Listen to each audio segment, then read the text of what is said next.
Lahore central jail में 23 मार्च 1931 की शुरुआत किसी और दिन की तरह ही हुई थी। फर्क सिर्फ इतना था कि रात आई जबरदस्त आंधी सुबह होते होते सुहानी ब्यार में बदल गई थी। लेकिन जेल के कैदियों को उस समय थोड़ा अजीब सा लगा जब 4 बजे ही वार्डन चरत सिंह ने उनसे आकर कहा कि वो अपनी अपनी कोठरियों में चले जाएं। उन्होंने इसका कोई कारण नहीं बताया। उनके मुंह से सिर्फ ये निकला कि ऊपर से आदेश है। अभी कैदी सोच ही रहे थे कि माजरा क्या है। जेल का नाई बरकत हर कमरे के सामने से फुसफुसाते हुए गुजरा कि आज रात भगत सिंह, राजगुरु और सुखदेव को फांसी दी जाने वाली है। जेल के कैदियों ने बरकत से मनुहार की कि वो फांसी के बाद भगत सिंह की कोई भी चीज उन्हें ला दे, ताकि वो अपने पोतों पोतियों को बता सकें कि कभी वो भी भगत सिंह के साथ जेल में बंद थे।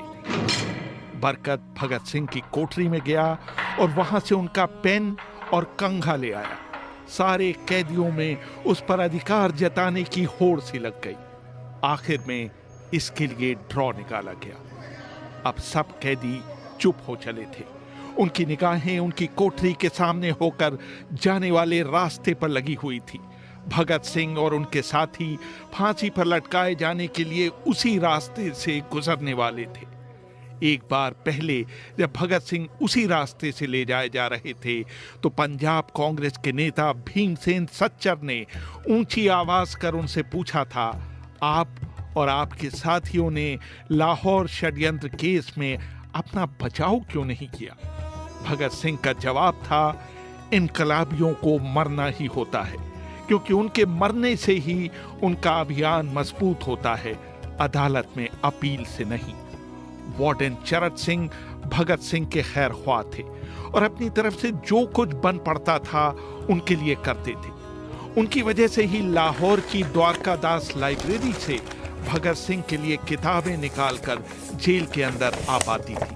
भगत सिंह पर खासा काम करने वाले चमन लाल अपनी किताब भगत सिंह डॉक्यूमेंट्स में लिखते हैं, भगत सिंह को किताबें पढ़ने का इतना शौक था कि एक बार उन्होंने अपने स्कूल के साथी जयदेव गुप्ता को लिखा था कि वो उनके लिए कार्ल लीबनेक की मिलिटरिज्म, लेनिन की लेफ्ट विंग कम्युनिज्म और अपटन सिनक्लेयर का उपन्यास द स्पाई कुलबीर के जरिए भिजवा दें। भगत सिंह जेल की कठिन जिंदगी के आदी हो चले थे। उनकी कोठरी नंबर 14 का फर्श पक्का नहीं था, उस पर घास उगी हुई थी। कोठरी में बस इतनी सी जगह थी कि उनका 5 फीट 10 इंच का शरीर बमुश्किल उसमें समा पाए। भगत सिंह को फांसी दिए जाने से 2 घंटे पहले उनके वकील प्राणनाथ मेहता उनसे मिलने पहुंचे थे। मेहता ने बाद में लिखा था कि भगत सिंह अपनी छोटी सी कोठरी में पिंजड़े में बंद शेर की तरह चक्कर लगा रहे थे। उन्होंने मुस्कुराकर मेहता का स्वागत किया और पूछा कि आप मेरी किताब रिवॉल्यूशनरी लेनिन लाए या नहीं। जब मेहता ने उन्हें किताब दी तो वो उसे उन्हीं के सामने पढ़ने लगे, मानो उनके पास अब ज्यादा समय न बचा हो। मेहता ने उनसे पूछा कि क्या आप देश को कोई संदेश देना चाहेंगे? भगत सिंह ने किताब से मुंह हटाए बगैर कहा, सिर्फ 2 संदेश, साम्राज्यवाद मुर्दाबाद और इनकलाब जिंदाबाद।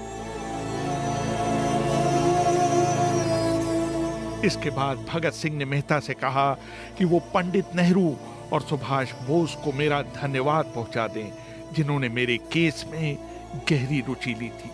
भगत सिंह के साथ ही रहे शिव वर्मा अपनी किताब रेमिनिसेंसेस ऑफ फिलो रिवॉल्यूशनरीज में लिखते हैं, मैं भी उसी जेल में था जिसमें भगत सिंह को रखा गया था। एक शाम हमारी जेल के ताले खोले गए और हमसे बाहर निकलने के लिए कहा गया। सरकार चाहती थी कि भगत सिंह की फांसी से पहले हमें वहां से हटा दिया जाए। गेट की तरफ जाने से पहले जेल के सुपरिटेंडेंट ने हमसे पूछा, क्या तुम अपने कॉमरेडों से मिलना चाहोगे? हमें भगत सिंह की कोठरी के बाहर ले जाया गया। उन्हें देखते ही मेरी आंखों में आंसू आ गए। भगत सिंह ने मुझे कहा, ये भावुक होने का समय नहीं है, जल्दी ही मैं सारी चिंताओं से मुक्त हो जाऊंगा। तुम वादा करो कि तुम हार नहीं मानोगे। इतना कहकर उन्होंने सींगचे से अपने हाथ बाहर निकालकर मेरे हाथों को पकड़ लिया। जैसे ही जेल सुपरिटेंडेंट ने ये दृश्य देखा, उसने चिल्लाकर आदेश दिया, मार्च। ये मेरी भगत सिंह से आखिरी मुलाकात थी। भगत सिंह से मिलने के बाद मेहता राजगुरु से मिलने उनकी कोठरी पहुंचे। राजगुरु के अंतिम शब्द थे, हम लोग जल्द मिलेंगे। सुखदेव ने मेहता को याद दिलाया कि वो उनकी मौत के बाद जेलर से वो कैरम बोर्ड ले लें जो उन्होंने उन्हें कुछ महीने पहले दिया था। मेहता के जाने के थोड़ी देर बाद जेल अधिकारियों ने तीनों क्रांतिकारियों को बता दिया कि उनको वक्त से 12 घंटे पहले ही फांसी दी जा रही। अगले दिन सुबह 6 बजे के बजाय उन्हें उसी शाम 7 बजे फांसी पर चढ़ा दिया जाएगा। भगत सिंह मेहता द्वारा दी गई किताब के कुछ पन्ने ही पढ़ पाए थे। उनके मुंह से निकला, क्या आप मुझे इस किताब का एक अध्याय भी खत्म नहीं करने देंगे? भगत सिंह ने जेल के मुस्लिम सफाई कर्मचारी बेबे से अनुरोध किया कि वो उनके लिए उनको फांसी दिए जाने से एक दिन पहले शाम को अपने घर से खाना लाए। लेकिन बेबे भगत सिंह की ये इच्छा पूरी नहीं कर सके, क्योंकि भगत सिंह को 12 घंटे पहले फांसी देने का फैसला ले लिया गया और बेबे को जेल के गेट के अंदर घुसने ही नहीं दिया गया। थोड़ी देर बाद तीनों क्रांतिकारियों को फांसी की तैयारी के लिए उनकी कोठरियों से बाहर निकाला गया। भगत सिंह, राजगुरु और सुखदेव ने अपने हाथ आपस में जोड़े और अपना प्रिय आजादी गीत गाने लगे। कभी वो दिन भी आएगा कि जब आजाद हम होंगे, ये अपनी ही जमीन होगी, ये अपना आसमां होगा। फिर इन तीनों का एक एक करके वजन लिया गया।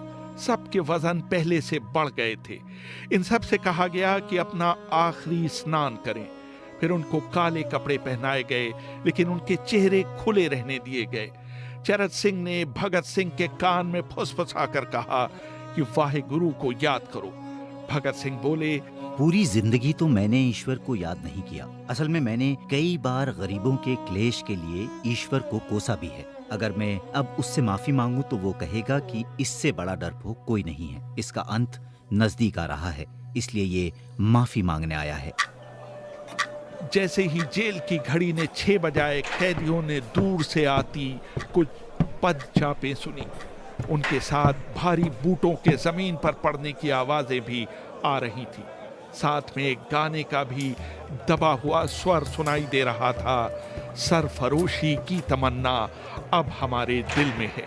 तभी अचानक जोर जोर से इनकलाब जिंदाबाद और हिंदुस्तान आजाद हो के नारे सुनाई देने लगे। फांसी का तख्ता पुराना था, लेकिन फांसी देने वाला काफी तंदुरुस्त था। फांसी देने के लिए मसीह जल्लाद को लाहौर के पास शाहदरा से बुलवाया गया था। भगत सिंह इन तीनों के बीच में खड़े थे। वो अपनी मां को दिया गया वो वचन पूरा करना चाहते थे कि वो फांसी के तख्ते से इनकलाब जिंदाबाद का नारा लगाएंगे। भगत सिंह पर किताब लिखने वाले प्रोफेसर मलविंदर जीत सिंह वराइच लिखते हैं, लाहौर जिला कांग्रेस के सचिव पिंडी दास सोंधी का घर लाहौर सेंट्रल जेल से बिल्कुल लगा हुआ था। भगत सिंह ने इतनी जोर से इनकलाब जिंदाबाद का नारा लगाया कि उसकी आवाज सोंधी के घर तक सुनाई दी। उनकी आवाज सुनते ही जेल के दूसरे कैदी भी नारे लगाने लगे थे। तीनों युवा क्रांतिकारियों के गले में फांसी की रस्सी डाल दी गई, उनके हाथ और पैर बांध दिए गए। तभी जल्लाद ने पूछा, सबसे पहले कौन जाएगा? सुखदेव ने सबसे पहले फांसी पर लटकने की हामी भरी। जल्लाद ने एक एक कर रस्सी खींची और उनके पैरों के नीचे लगे तख्तों को पैर मारकर हटा दिया। काफी देर तक उनके शव तख्तों से लटकते रहे। बाद में उन्हें नीचे उतारा गया और वहां मौजूद डॉक्टरों लेफ्टिनेंट कर्नल जे नेल्सन और लेफ्टिनेंट कर्नल NS सोधी ने उन्हें मृत घोषित किया। कुलदीप नैयर अपनी किताब विदाउट फियर में लिखते हैं। एक जेल अधिकारी पर फांसी का इतना असर हुआ कि जब उससे कहा गया कि वो मृतकों की पहचान करे तो उसने ऐसा करने से इनकार कर दिया।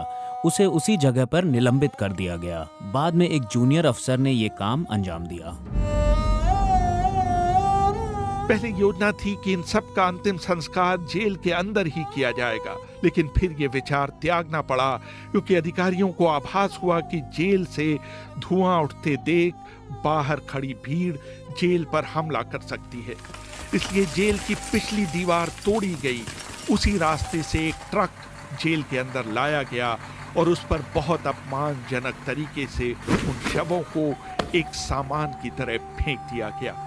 पहले तय हुआ था कि उनका अंतिम संस्कार रावी के तट पर किया जाएगा, लेकिन रावी में पानी बहुत ही कम था, इसलिए सतलज के किनारे शवों को जलाने का फैसला लिया गया। उनके पार्थिव शरीर को फिरोजपुर के पास सतलज के किनारे लाया गया। तब तक रात के 10 बज चुके थे। इस बीच उप पुलिस अधीक्षक कसूर सुदर्शन सिंह कसूर गांव से एक पुजारी जगदीश अचरज को बुला लाए। अभी उनके शवों में आग लगाई ही गई थी कि लोगों को इसके बारे में पता चल गया। जैसे ही ब्रिटिश सैनिकों ने लोगों को अपनी तरफ आते देखा, वो शवों को वहीं छोड़कर अपने वाहनों की तरफ भागे। सारी रात गांव के लोगों ने उन अधजले शवों के चारों ओर पहरा दिया।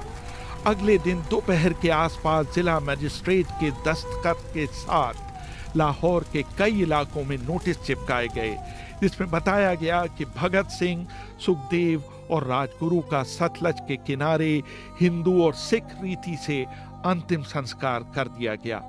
इस खबर पर लोगों की कड़ी प्रतिक्रिया आई और लोगों ने कहा कि इनका अंतिम संस्कार करना तो दूर, उन्हें पूरी तरह जलाया भी नहीं गया। जिला मजिस्ट्रेट ने इसका खंडन किया, लेकिन किसी ने उस पर विश्वास नहीं किया। इन तीनों के सम्मान में 3 मील लंबा शोक जुलूस लाहौर के नीला गुंबद से शुरू हुआ। पुरुषों ने विरोध स्वरूप अपनी बाहों पर काली पट्टियां बांध रखी थीं और महिलाओं ने भी काली साड़ियां पहन रखी थीं। लगभग सभी लोगों के हाथ में काले झंडे थे। लाहौर के मॉल से गुजरता हुआ जुलूस अनारकली बाजार के बीचों बीच जा रुका। यकायक पूरी भीड़ में उस समय सन्नाटा छा गया जब घोषणा की गई कि भगत सिंह का परिवार तीनों शहीदों के बचे हुए अवशेषों के साथ फिरोजपुर से वहां पहुंच गया है। जैसे ही 3 फूलों से ढके ताबूतों में उनके शव वहां पहुंचे, भीड़ भावुक हो गई। लोग अपने आंसू नहीं रोक पाए। वहीं पर एक मशहूर अखबार के संपादक मौलाना जफर अली ने एक नज्म पढ़ी, जिसका लब्बो-लबाब था कि किस तरह इन शहीदों के अधजले शवों को खुले आसमान के नीचे जमीन पर छोड़ दिया गया। उधर भगत सिंह की फांसी के बाद वार्डन चरत सिंह सुस्त कदमों से अपने कमरे में पहुंचे और फूट फूट कर रोने लगे। अपने 30 साल के करियर में उन्होंने सैकड़ों फांसियां होती देखी थीं, लेकिन किसी ने मौत को इतनी बहादुरी से गले नहीं लगाया था जितना भगत सिंह और उनके 2 कॉमरेडों ने। कम से कम उस समय किसी को इस बात का अंदाजा नहीं था कि 16 साल बाद उनकी शहादत भारत में ब्रिटिश साम्राज्य के अंत का एक कारण साबित होगी और भारत की जमीन से सभी ब्रिटिश सैनिक हमेशा के लिए चले जाएंगे।